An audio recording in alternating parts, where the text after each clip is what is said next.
If you want to continue to follow our adventure, click subscribe. So you don't miss anything, click the bell notification. Hello, House on the Road subscribers and followers. Well, it is time to get some repairs done on our truck, which is something that I have worried about for a very long time. I knew I was going to have to get the tires replaced this year. And so I've been keeping a very close eye on the tread depth. But what I hadn't been really looking at was any uneven wear, or I just hadn't seen it until now. Maybe it wasn't in existence until now, I don't know. But what I've noticed is the front tires have uneven wear on it, which means I have to get in alignment. Well, I mean, this is not really a big deal. It's not a huge issue. I will, have to call and make an appointment and take the truck in and get the repair done. Seems pretty simple, right?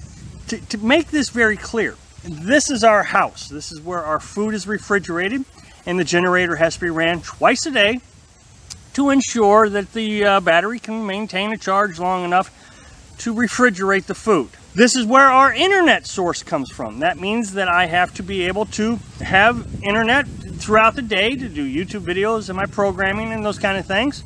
So I'm going to take it in, and it's probably going to take a couple hours to get the alignment done. No big deal. It really isn't a big deal. Here's the thing though. I had, back in 2008, I had a brand new car. I mean, I drove a lot. I really did.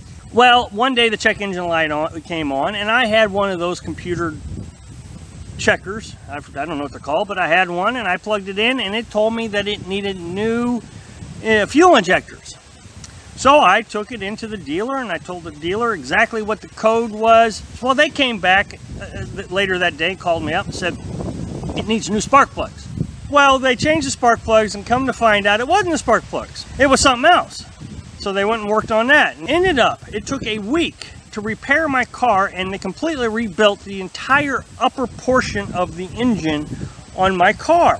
All because it needed what I thought was fuel injectors. I don't know what actually solved the problem, but apparently they were just guessing. And one thing at a time, and it took a week. Think about this. A week. Let's say that car is now my truck, and I take it in to get an alignment, or fuel injectors, or spark plug, whatever the case is. And it's supposed to only take a couple hours to get this repaired done. Well, they call me up and say, okay, well, it's this. Now we're going to, it's going to take a day. Well, now, everything that I have is changed. The food is going to start spoiling. The batteries are going to go dead. The dealer is not going to even realize that the battery on the truck is going to go dead. I'm going to have to go in there, disconnect the battery from the refrigerator, shut the refrigerator off. I'm going to have to do something. All the while, I do not have a house or a vehicle. This means what I'm going to have to do is, I'm going to have to rent a car probably. This is the most likely thing I'm going to have to do. And I'm going to have to go get a hotel room. These are the realities of living in a car without a second vehicle or anything. Now, some people are going to say, well, that's why you need a travel trailer. Okay, great, you need a travel trailer. I had a travel trailer. Well, it was a pop-up camper, but I had one. That didn't change anything when somebody totally burned it down. I still had nothing. Fortunately, I did have a vehicle I could travel around in, but that doesn't change that I didn't have groceries. Now I don't have any place to put my groceries. Here's the thing. Let's say your stick and brick does burn down. I know I'm an introvert, and I don't have a lot of friends, but I know if my stick and brick would have burnt down while I was living in it, that I would have friends and family relatively close by that I could stay with until I could get back on my feet. But when you're out here, you don't have friends and family that you can stay with until you can get back on your feet. You are out here by yourself all alone. Here's another story. I was a consultant, which means I had to travel all over the country.